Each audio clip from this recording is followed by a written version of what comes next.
Here are some fantasy football notes from Week 11. Feel free to pause at any time. Marcus Mariota is the QB9 overall for fantasy. He's averaging 16.3 points per game. He continues to be a good streaming option because of his legs. When Baltimore couldn't run the ball, they looked to two guys, number 1, Mark Andrews, and number 2, Demarcus Robinson, who caught all of his 9 targets for 128 receiving yards and 21.8 fantasy points. James Cook is a good stash for fantasy football. He just ran for a season-high 86 yards. Baker Mayfield was absolutely garbage, and I wouldn't be surprised if P.J. Walker or Sam Darnold starts over him.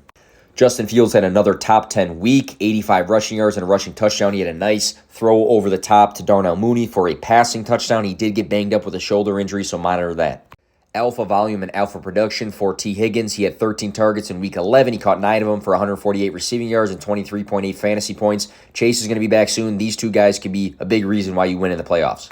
Donovan Peoples-Jones continues to produce. He had a season-high 17.1 fantasy points in Week 11, scoring his first touchdown. He's averaged 72-ish receiving yards from Weeks 4 through 11, and during the span, only 10 wide receivers in the league have more.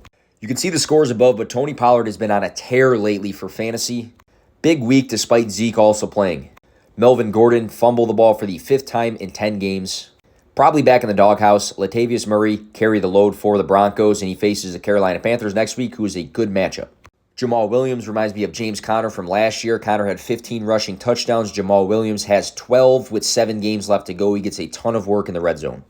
After Christian Watson's big Week 10 breakout of 3 touchdowns and 32.7 fantasy points, he had 2 touchdowns in Week 11 and 21.1 fantasy points, 14 targets the last 2 games.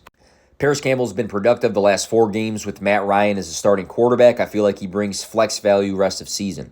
Isaiah Pacheco ran for 107 rushing yards. If he scored a touchdown, then everybody would have been talking about him.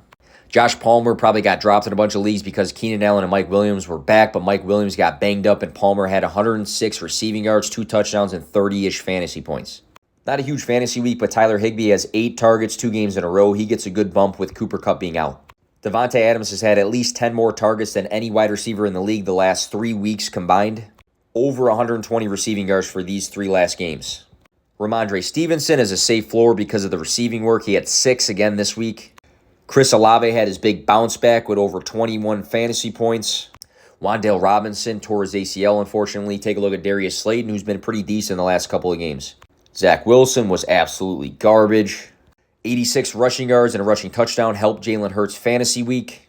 George Pickens hit 18 fantasy points for the 2nd time this season, 5 weeks above 14 fantasy points. Treylon Burks caught 7 of his 8 targets for 111 receiving yards, 18 fantasy points. He had his big breakout finally.